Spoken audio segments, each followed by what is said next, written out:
Sustainably Addressing the Housing Crisis in New York City by Austin Winslow for her Shepherd Program Capstone at Washington and Lee University. Part 1, the case for understanding the housing crisis in NYC. Dasani, an elementary school girl living in a shelter in Brooklyn, often has a hard time making it to school on time. She has multiple siblings, 2 of which are disabled, that she is often tasked with taking care of. By the time she gets to school, she is often without breakfast, requiring extra coaxing from her teachers to focus. While intrinsically motivated and intelligent, the factors of her home life alongside her underfunded and understaffed public school create barriers. In 2023, 24% of NYC adults and 26% of children lived below the poverty line. They are not the only ones struggling. 58% of the population is low income, or below 200% of the poverty line. Those worst off often get the most attention, but there is more widespread struggle than the total of 1 in 4 New Yorkers living in official poverty. From the highest life expectancy in the East Manhattan neighborhood of Stuytown to the lowest in Brooklyn, there is a 17.4-year difference in average life expectancy. All of Manhattan has over a 7-year lead on life expectancy than the Bronx. According to this data collected by Measure of America, poverty clearly inhibits the capability to lead a full and healthy life in this particular city. New York City is consistently named the richest city in the world, yet it faces a poverty rate nearly double the national average. As of 2024, New York's official poverty rate held steady around 18%, as shown in Figure 1, among the highest compared to other large U.S. cities. New York City also shows significantly higher poverty rates when measured with the supplemental poverty measure, which I will use for most other statistics here. Figure 1, the Philadelphia Inquirer. A specific consideration I want to focus on within poverty generally, and in New York City, is housing costs. These end up affecting both those that are struggling to get by and the homeless. Across America, the median rent-to-income ratio is above 30%, according to the Pew Research Center. This means 40.6 million households fit this description, demonstrating a national trend of low housing affordability. One explanation for this specific 30% threshold is the sharp increase in homelessness after a household reaches this amount spent on housing costs. According to Homelessness is a Housing Problem, a review of generally accepted reasons for homelessness in the U.S., regional differences in homelessness come from the structure of housing markets, moderated by overlapping insecurities that make housing unaffordable to an individual. Individual differences can leave individuals in the uniquely wrong circumstances that drop them into homelessness.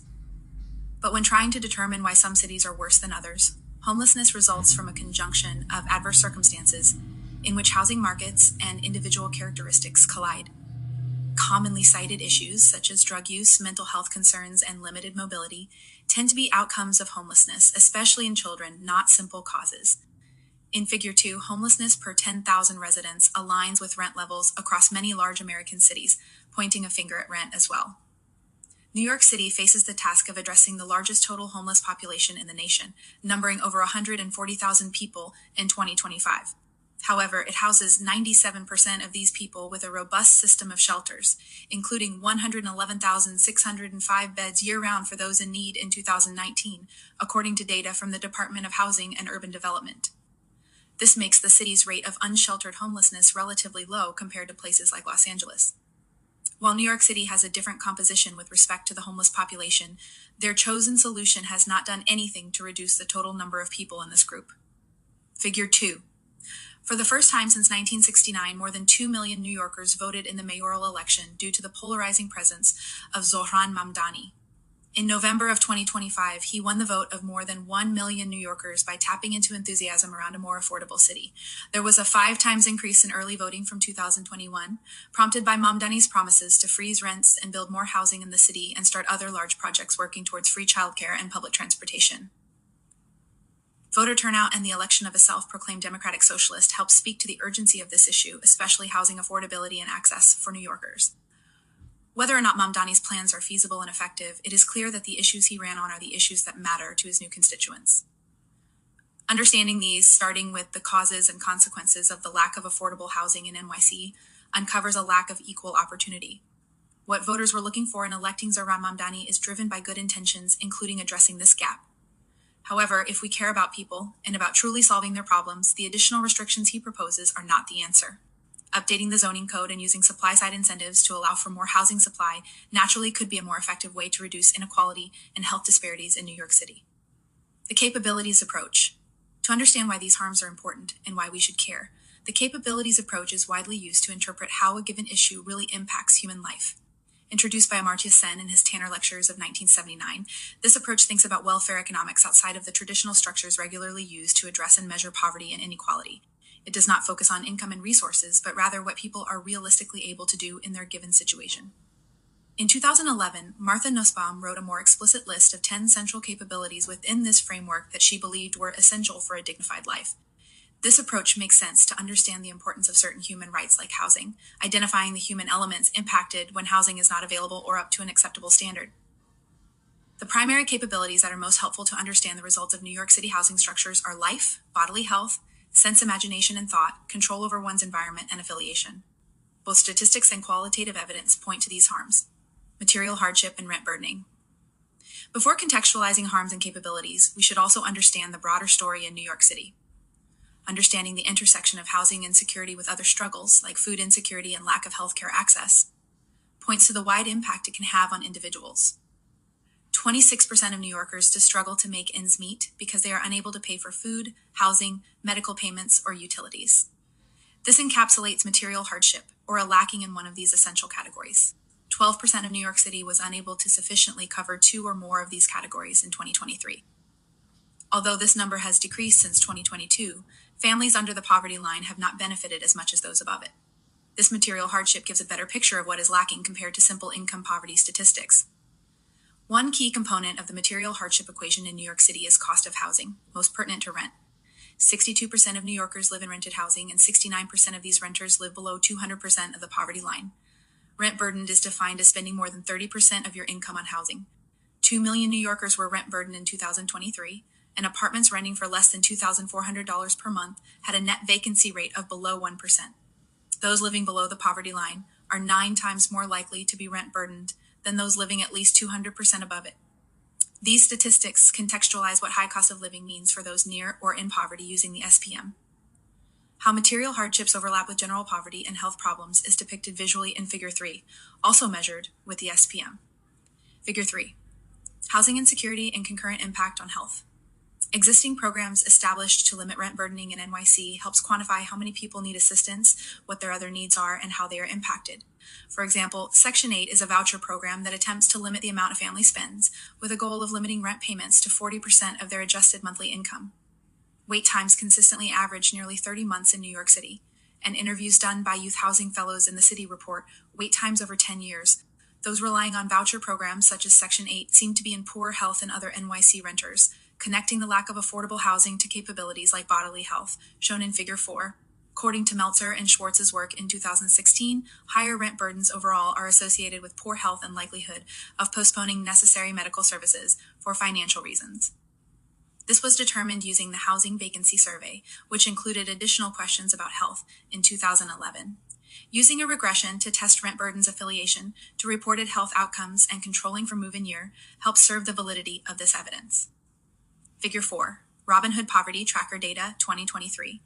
Whether seen in rent burdening or an extreme example of homelessness, housing costs are associated with multiple negative outcomes.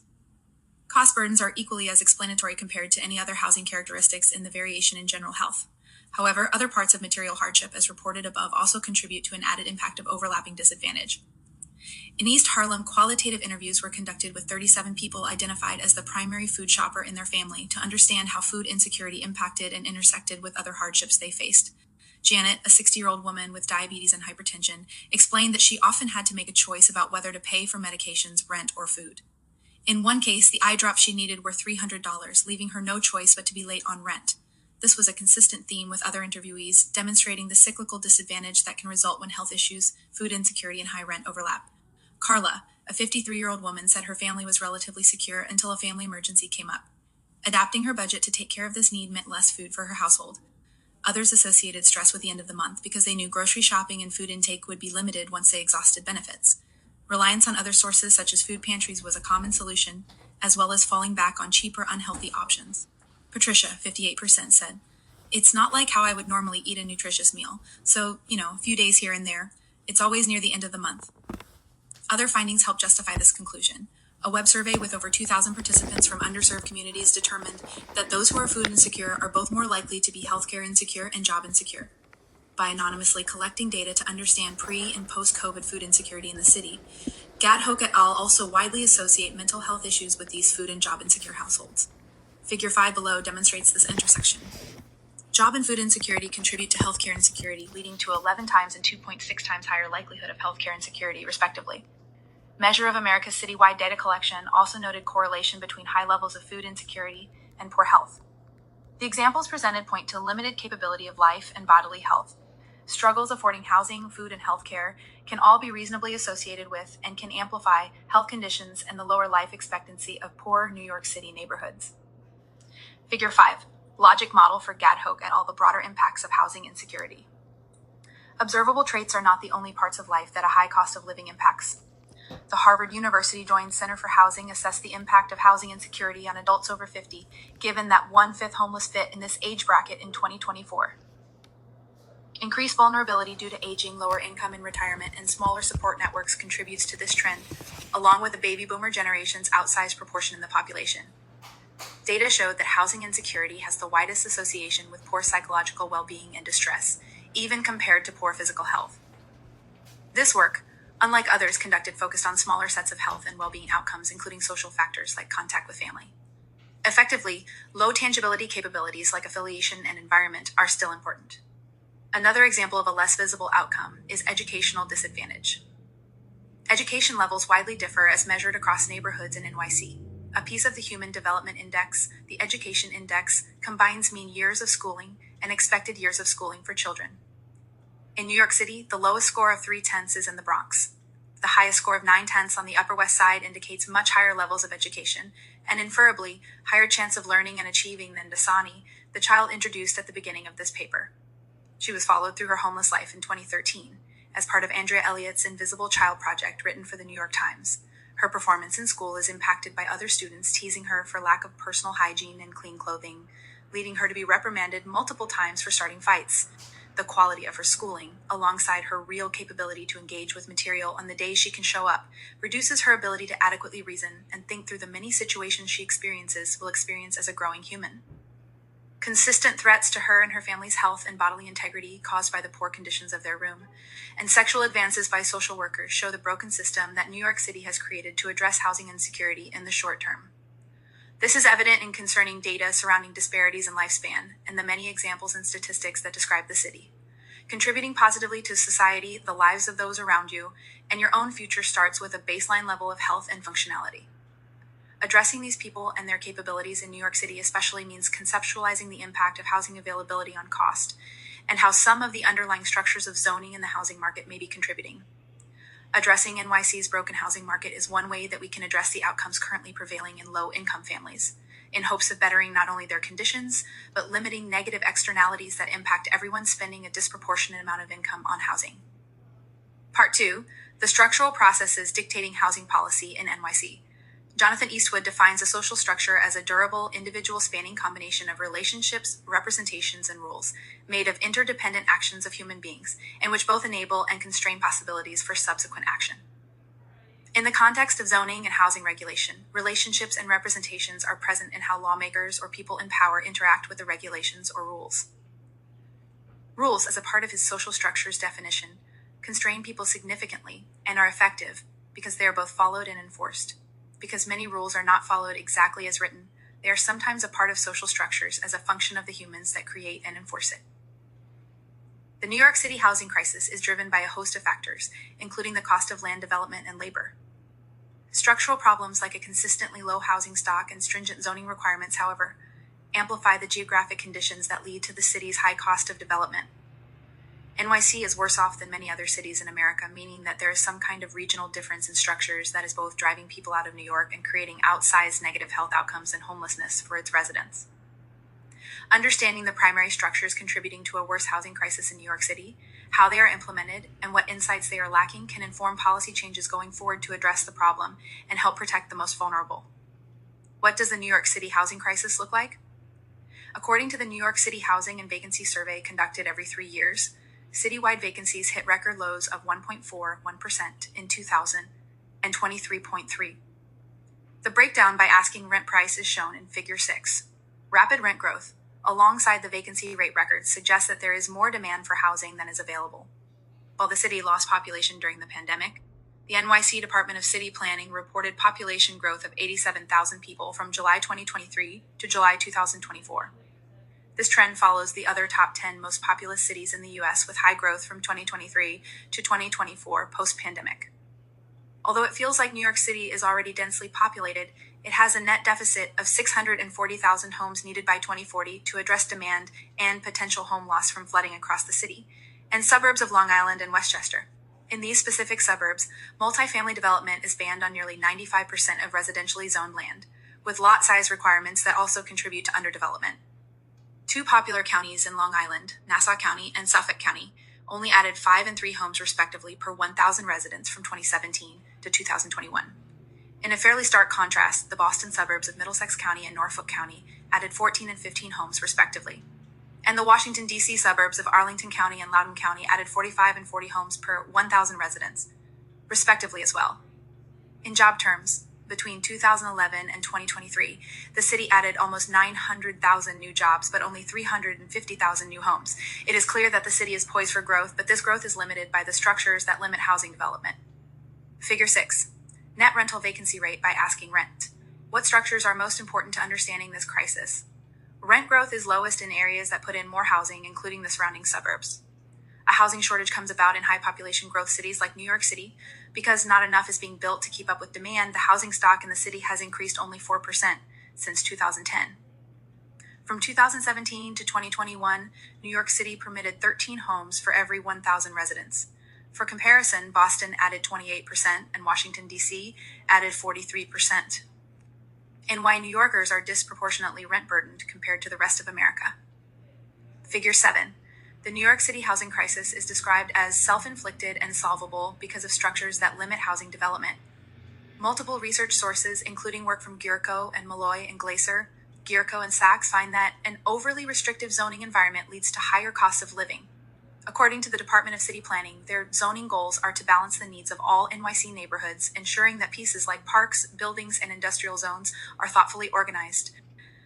However, restricting building types allowed, how they are shaped, and where they are located to the extent New York City does is disincentivizing development and making the housing crisis worse. How do we know regulation is a culprit? It may seem clear that adding housing when a city's population is growing would be beneficial, and that regulation can prohibit it. Formulaic discussion of how this becomes the case by Glaser and Gierko assumes that in places where housing is provided at about the price it costs to develop, then the market is functioning properly.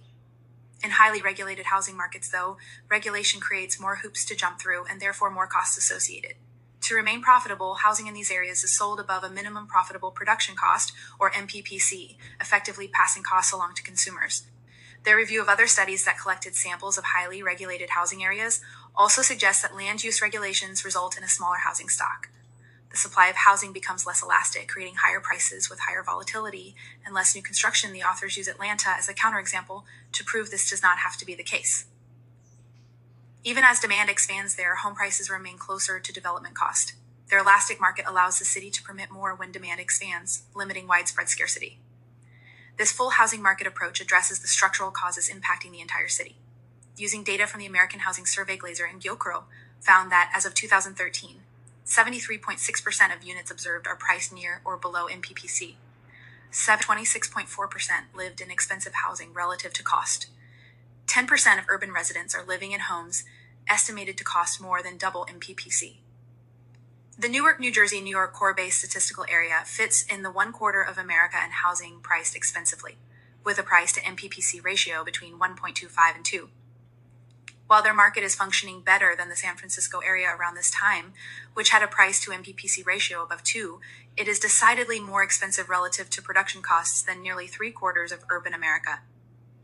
After ruling out the increasing cost of production as a key driver of housing prices in New York City, the authors associate land use restrictions and zoning with converting higher demand into higher prices, rather than more units available. Figure 8 corresponds with their research dedicating to understanding Manhattan's real housing price fluctuation.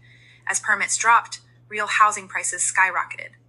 As other evidence of this conclusion, we can point to the fact that Manhattan especially was not always this way. In 1960, right before more restrictive changes to the zoning code, there were 13,000 new units permitted, dropping to only 21,000 new units in the entire 1990s decade. Given low vacancy rates and the clear demand for housing, it is reasonable to assume that if developers could profitably sell their units for less, they would act on the arbitrage opportunity. The timing of increasing regulation in New York City with skyrocketing prices and decreasing supply seems to justify hypotheses around regulation as a primary suspect in the housing crisis. Figure 8. Permitting in Manhattan's correspondence with high real housing prices, a brief history of New York City zoning. New York City had the nation's first citywide zoning ordinance in 1916, focused on controlling the heights and sizes of buildings, as well as separating business and residential areas during the industrial boom of the 1920s. There was also unrestricted land left over under this initial resolution. In general terms, most of the restrictions and zoning requirements created were initially guardrails to protect working-class New Yorkers from bad working conditions, pollution, overcrowding, and rampant development. As New York City outgrew the 1916 model and started to overcrowd, people started moving to suburbs. Under 1916 zoning, NYC could have held 55 million people, which is clearly beyond the city's current population at almost 8.5 million. In 1961, New York City zoning laws were significantly revised to incorporate a tower in the park model. This idea centered around injecting green spaces within segments of taller buildings. To encourage building up, the changes allowed more floor area ratio, or FAR, for buildings that added more stories. FAR is the ratio of total building floor area to the area of the total lot. A FAR of 1, for example, allows 10,000 square feet of building on a 10,000 square foot lot. It could be 2 floors, each with 5,000 square feet, or 10,000 square feet all on 1 floor. A FAR of 2 would allow 20,000 square feet of building on this 10,000 square foot lot. Developers arrange their limited FAR on a given lot based on hard FAR limits, controlled by additional bulk rules, height limits, and open space or lot coverage requirements. The more land available on your lot, the easier it is to effectively develop. However, most NYC lots are small, making tall and skinny buildings inefficient. Residential buildings especially still need elevators, stairs, and mechanical on almost every floor. With a skinny building, there is very little space for apartments per floor.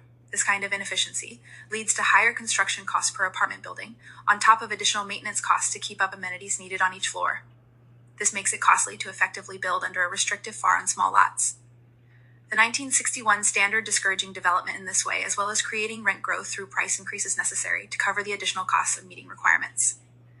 This tower in the park model was somewhat undone by the 1987 Quality Housing Act, allowing higher FAR to incentivize bulkier, shorter buildings that can hold more units. The 1961 adaptation of the original 1916 zoning resolution also added commercial, manufacturing, and residential districts over existing land designations. Using increased parking space requirements and a lower zone capacity around the outside of the city for areas dedicated to single-story manufacturing and retail, the changes reduced the zone capacity for housing in the city by around 80%. Realistically, the 1916 laws would have allowed overcrowding, but the 1961 revision went too far in the opposite direction, and in ways that no longer make sense. For example, the revisions attempted to send manufacturing to boroughs outside of Manhattan. By the end of World War II, manufacturing had jumped to more single-story buildings oriented for access to the interstate. To incentivize a move away from industries centered around rail and water transportation in Manhattan, zoning added parking requirements for workers traveling from the city. It also did not allow new residents to mix with industrial zones. Not only did this contribute to a decline in industry, but it also does not allow for housing to replace the now obsolete industrial buildings. In the 21st century, New York City is no longer as industrial as it was at a peak in the 1950s. In 2025, industrial jobs make up 15% of private employment, down from 50% in the 1950s. Manufacturing zoning still makes up 15% of NYC land areas shared between a variety of industries such as construction, food wholesale, utilities, and packaging since then. There is certainly a trade-off between incentivizing manufacturing jobs and housing, but with the clear decline in jobs created by this industry today, zoning for residential is likely more relevant. In the years after 1987, pro-housing zoning was directed to specific areas rather than through amending citywide rules. While areas like Hudson Yards and West Chelsea and Manhattan saw bursts in development, there has not been any widespread action to modernize zoning.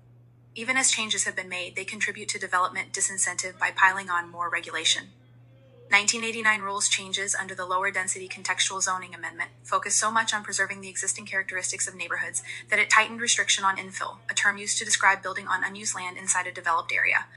This created a net effect that continued to limit housing in NYC.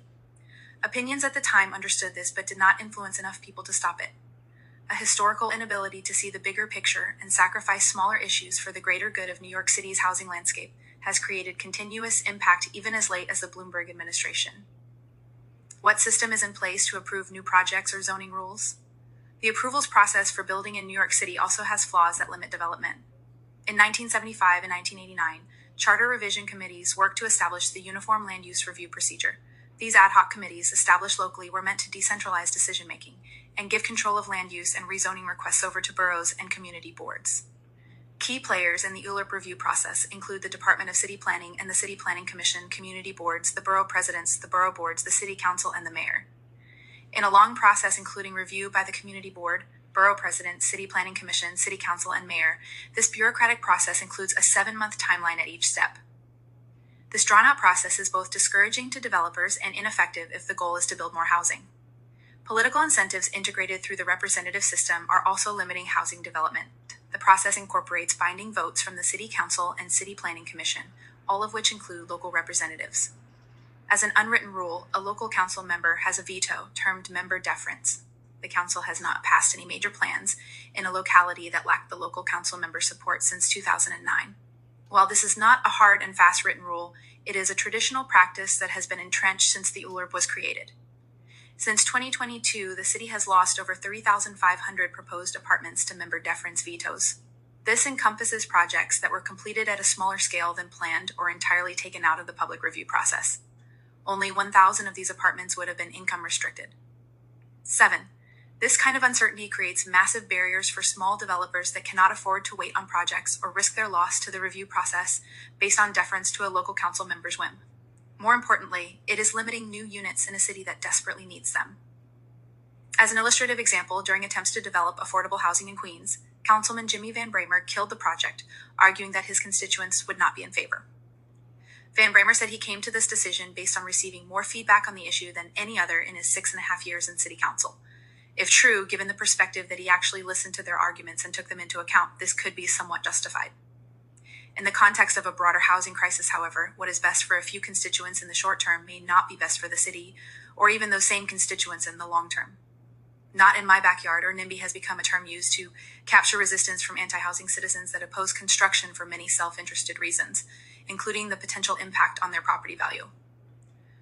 Those able to petition representatives, no matter how valid their reasons, create political incentives for council members seeking re-election, even if it will not be best for most people.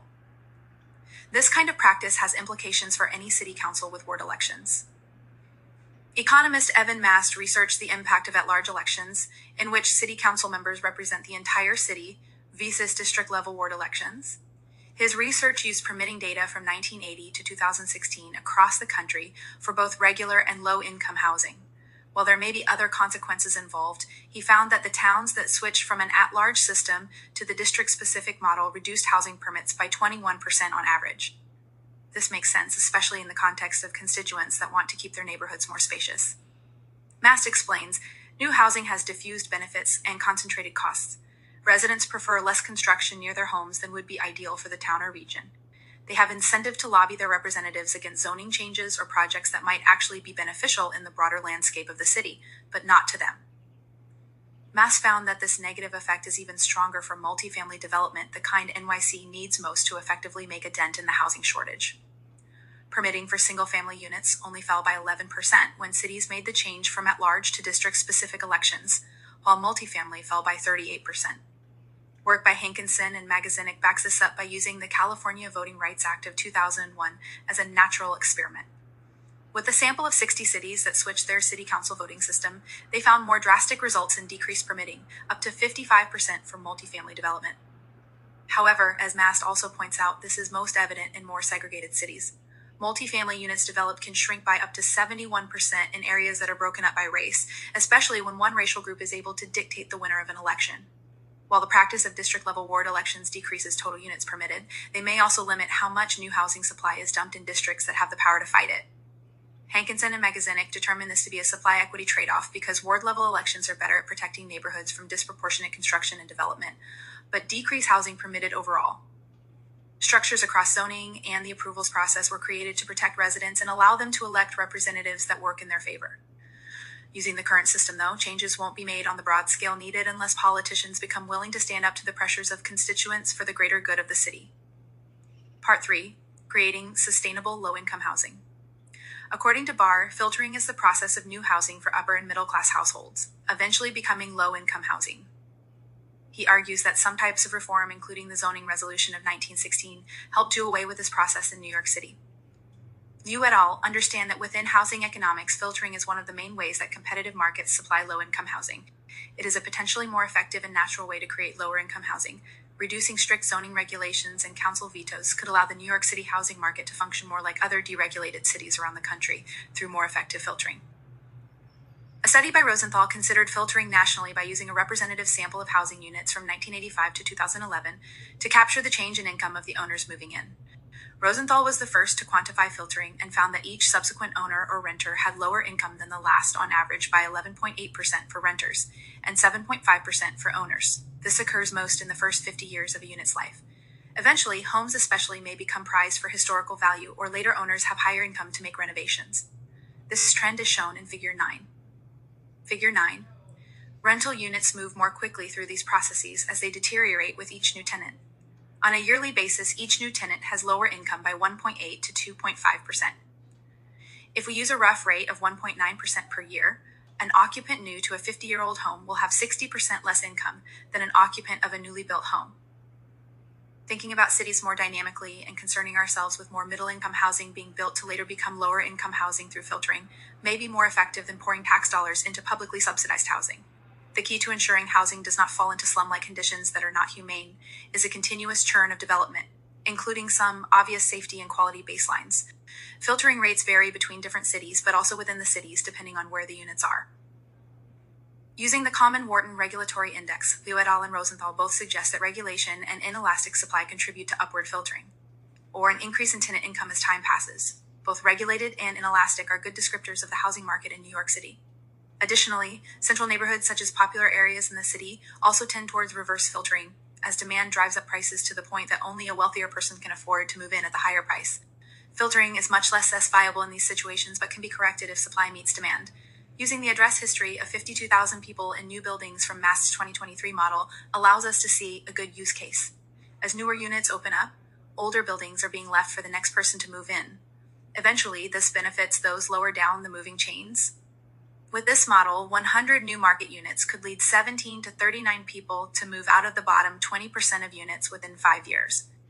This kind of effect happens in New York City, but not fast enough to keep up with demand, inelastic supply, limited building approval from City Council, and too strict zoning regulation standards does not allow for enough units to create mobility at scale. A good example from Minnesota. Minneapolis is a potential example of how multiple changes can work in tandem to lighten restrictions and increase housing supply. The city used to have similar zoning restrictions to NYC, including parking minimums, building height, and land use rules. They eliminated parking minimums and lowered the minimum lot size requirement for residential areas in 2009, but enacted a more comprehensive framework in 2020, hoping to expand housing supply, especially near public transit. Under the Minneapolis 2040 plan, new residential zoning districts close to commercial corridors and transit lines, as well as expanded multifamily areas, allowed duplex and triplex buildings.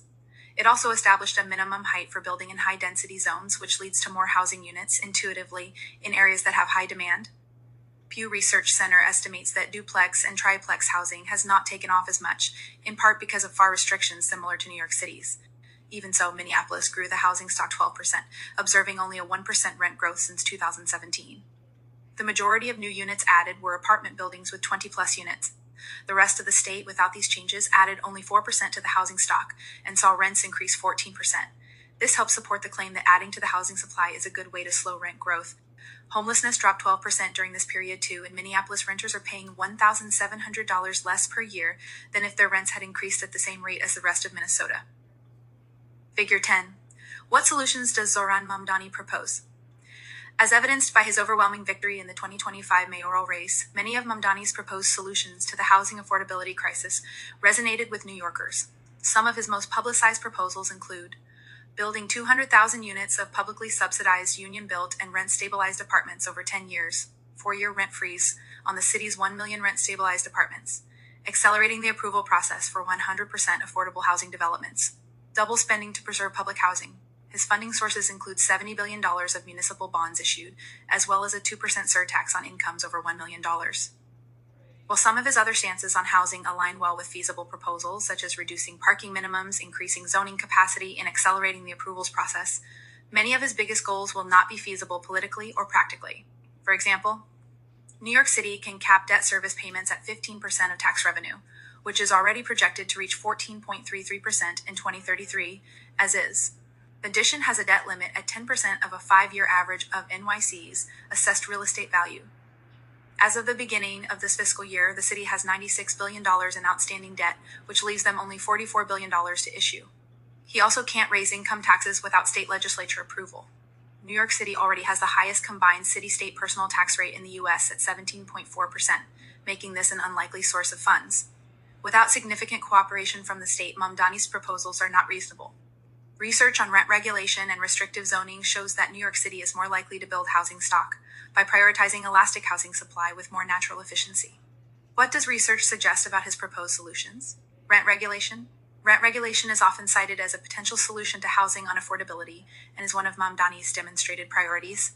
The new mayor himself lives in a regulated unit in New York City, renting at $2,300 per month in Queens. This fact alone gives a sense of how effective it is in targeting those in most need. Rent control used to mean a hard freeze on nominal rent, with apartments become decontrolled upon vacancy. Rent stabilization applies to buildings with 6 or more units, constructed between February 1, 1947 and December 31, 1973. Rent levels in these buildings and allows some pass-through of renovation costs to tenants. Along with exceptions for new construction, these second-generation measures are meant to allow for some kind of fair return on investment for landlords. This is generally what people mean when they refer to rent-stabilized or controlled housing, although some first-generation or fully rent-controlled housing still exists. The total number of stabilized units in New York City has gone from 500,000 in 1978 to 14,000 in 2023.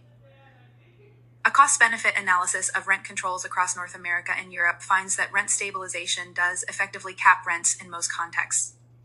36 out of 40 published studies reviewed by Culla Dillon came to this conclusion, in line with other findings in New York City. However, there was a similar consensus on the fact that rent control leads to higher rents in the uncontrolled units around it, and negative mobility for the residents of controlled housing. Rent control also seemed to lead to lower quality housing according to the findings of studies reviewed. While acknowledging that rent control is never adopted in a vacuum, there are multiple negative externalities of rent regulation. The main problem with rent regulation is the disincentive it creates for landlords, both to keep their units on the market and to maintain good upkeep. These findings leave rent regulation in the category of policies that may be a net negative to the quality and quantity of units in NYC. There is mixed evidence on whether rent regulation brings down cost overall. Some research says that rent-stabilized units bring down the cost of units around it, which early contradicts by control for stabilization's effect on the non-stabilized sector. He found that those with rent-stabilized units actually would have saved more without the regulation in place, similar to the findings by Autor et al. In New England showing long-term increases in rent in the unregulated housing sector. Zapatka and De Castro-Galvao argue that on a pure savings basis, many New Yorkers from 1990 to 2010 would have saved money had their units been regulated. They find some evidence that underprivileged groups in NYC benefit from rent-controlled units, and that about 6% of stabilized tenants during the 1990s would move into the unrent burden category if their units were stabilized, and as many as 1% during the 2000s. However, the authors also point out their key limitations. Only considering the dollar amount leaves out the negative externalities. Sims points out that especially in the New York City environment, it is hard to establish causality. There are many policies floating in space at once, and especially within the smaller sample size of Zapatka and De Castro-Galvao's work, simple dollar values could be confounded by other factors. Because of the constantly changing regimes in New York City, it also helps to factor in evidence from other cities in analysis. Sims' work in Massachusetts suggests that an outlaw of all forms of rent control in November of 1994 shows rent controls can artificially reduce prices, but also create a significant decrease in maintenance on these units. He estimates that the ending of rent control in Boston led to 6% fewer units experiencing maintenance problems categorized under chronic aesthetic, using data from the American Housing Survey. These kinds of concerns fall under the umbrella of benign but buildable overtime, including paint chips, railing breakage, and holes in walls. Rent-controlled units did not initially have a significantly higher rate of maintenance failure in areas like water and heating, for which landlords can be fined. This points to landlords avoiding regular upkeep in rent-controlled units. Rent decontrol was also associated with decreased renter stay of 1.84 years, which is significant in a sample with mean renter stay of 6 years. Rent-controlled housing can therefore be associated with negative renter mobility in underkept housing. While tenants may benefit from price caps on how much they pay per month, they are also be stuck in lower quality housing with less opportunity to move. Finally, units are shifting away from rental and converted into housing for wealthier owners. Because renters make up 68% of the housing market in New York City, when units are taken off the market and purchased, the majority suffer. Figure 11 shows the decline in rent-stabilized housing stock, patterned to illustrate why units were removed. Units in zones that were decontrolled were 7% more likely to become rental units in Boston, demonstrating the potential to address this pattern. The New York Housing Stability and Tenant Protection Act was put in place to cap the amount a landlord can increase rents post-renovation. An example from Adam Lahody's investigative reporting for the City Journal last year showed that 2 apartments near Tompkins Square Park had fallen into disrepair due to rent stabilization. Every other apartment in the building rented for an average of $3,500 per month, with 2 rent-stabilized units going for less than $900. As the units fell apart, each studio cost a minimum of $100,000 to renovate and remodel, according to Michael Josen, a vice president of the New York Apartment Association. These costs include $10,000 for an architect to review the plans and obtain a permit, $50,000 for kitchen and bathroom materials and labor, $20,000 for the floors and ceilings, $6,000 for appliances, $25,000 in electricians, fees, and a miscellany of other significant fees. The maximum rent increase allowed after vacancy with these 2 units would be $375 per month, not nearly enough to cover the needs of apartments in disrepair. Symbolist analysis shows that the landlord would have to wait 27 years to get a return on investment before even paying financing costs.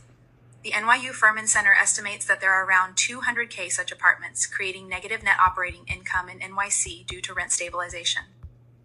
Based on the 2023 Triennial HVS Survey and the City Journal, rent stabilization led landlords to take 25,000 to 50,000 units off of the market and leave them vacant in New York City.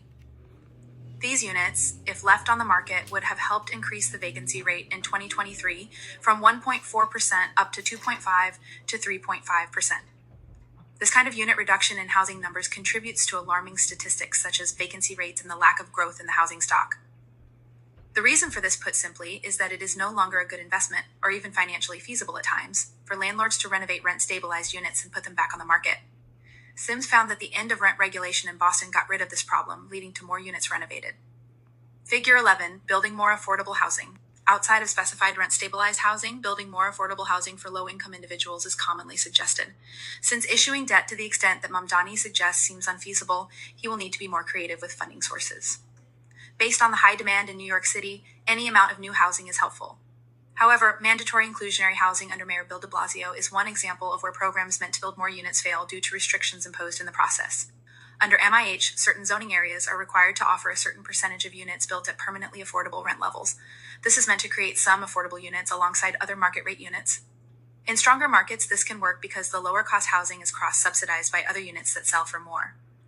In MIH, the 421A property tax cut offered for units should theoretically make this work financially. However, the rezonings actually took place in lower income areas, making the economics work against profitable development.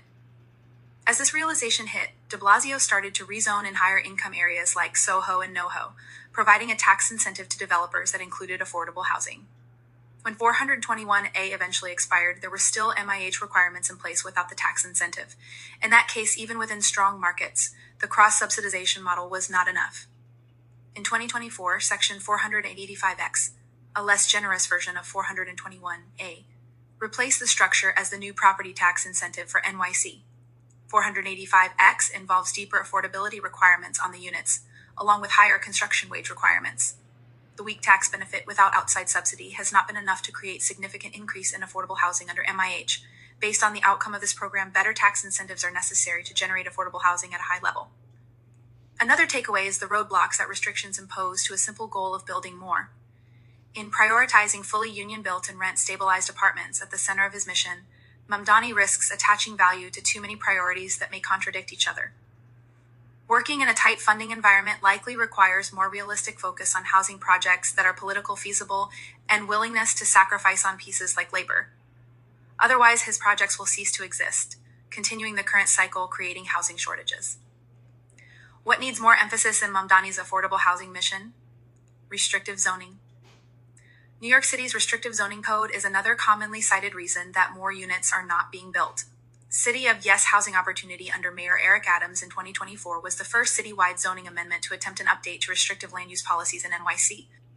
The goal of this act was to make it possible to build a little bit in every neighborhood, focusing on modestly tall housing near transit centers and above businesses in low-density areas. The legislation focuses on zoning for the missing middle, hoping to create more of the currently widely unavailable middle-income housing. Minimum lot sizes were cut in half in some districts, which is a win in adding units. However, consultants estimated as approved the plan could result in 5,500 new units per year until 2039, down from 7,300 more units per year compared to a baseline in the initial proposal.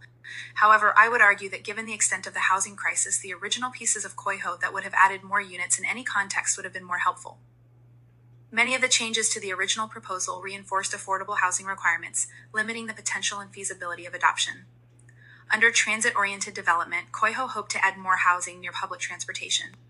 Low-density districts such as 1 Rand 5 Rands in Brooklyn, the Bronx, Queens, and Staten Island were initially allowed to add 3 to 5 story building sites within 1/2 mile of public transportation where they could not previously. However, city council changes limited the area to within 1/4 mile of public transit and removed single-family zones in 1 Rand and 2 Rands from eligibility. Town center changes also do not apply to these districts, continuing to limit residential development above businesses there. In other areas, COIHO wanted to allow housing built 2 to 4 stories above a commercial ground floor. But as adopted, developers can only take advantage of a higher FAR if 20% of units created in these areas are permanently affordable at 80% of that area's median income. Medium and high-density districts originally had a citywide bonus to their FAR and height if used for affordable units. Under these changes, called the Universal Affordability Preference, the city estimated buildings would have 20% more FAR and 1 to 3 more stories. The average unit price needed to be an average of 60% of the average median income in that area to qualify. The council amended these provisions to enforce 20% of all housing units built in these areas be deeply affordable at 40% of average median income. These changes were made in response to voices of concern that single-family residential areas would be changed beyond the current character, and that high-demand areas need strict affordability measures in place. Once again, concern for adding units should have been the priority here, but was limited by less pressing concerns and affordability constraints that limit feasible and profitable development. Parking minimums. Ending off-street parking requirements has become a nationwide consideration in increasing housing development, with most of the pushback coming from cities much less densely populated, such as Austin, Texas. In some places in New York City, builders still are required to create parking per housing unit at a predetermined rate. For the most part, though, ending parking minimums has been successful in New York City, especially in building more low-income housing. Off-street parking requirements are yet another example of an outdated regulation built for times like post-World War II.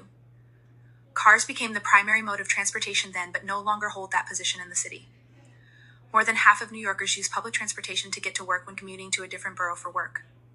Those living and working in the same borough rely on their cars more, but over 50% of Manhattanites use another form of transportation.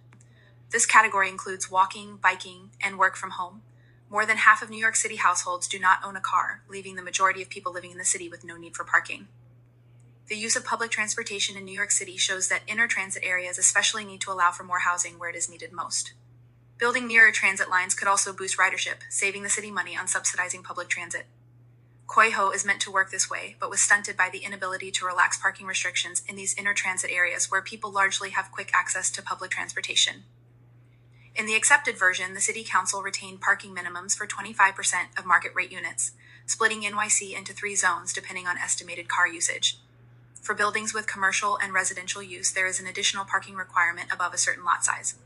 This still leaves some cost-adding hurdles for developers, creating more workarounds that make needed housing projects less attractive to take on. Kober, in his analysis of COIHO, concludes that in real estate development in NYC, off-street parking is either a profit center, in which case it will be provided regardless of whether zoning requires it, or an uneconomic use of space that must be cross-subsidized by residential or commercial rents or sales prices. Thus, the City Council's changes can act only as a drain on potential returns to a developer. The 2016 Zoning for Quality and Affordability Amendment gives an example of the impact that parking minimum reduction could have if citywide. While it only made parking optional in the inner transit zone when paired with affordable housing, extending this concept to all housing could have a large impact on units built. The Regional Plan Association observed units built under low-income housing tax credits funding post-amendment. While transit areas already had the most LAHTC buildings, the differences that getting rid of parking minimums made is clear. LAHTC buildings shot up in the transit area while numbers stayed low everywhere else that parking minimums still applied. With more developments feasible on the land available, developers pick up projects they otherwise could not. This has the potential to generate more of all housing, regardless of affordability if the city lets it. Based on the impact shown here, getting rid of parking requirements can address need for housing units outside of LIHTC if implemented in more areas across the board. Figure 12. Regional Plan Association's analysis of the zoning for quality and affordability. Takeaways and recommendations. How should NYC apply Minneapolis' success? New York City has the right idea with Coyho, but to less effect because of changes upon adoption. Better addressing the housing crisis in New York City realistically should mean eliminating member deference in city council and modifying or eliminating rent stabilization practices that create vacancies. Unlike other cities across the U.S., New York lawmakers do not have any kind of statewide construct to push home construction forward in areas that continue to block them.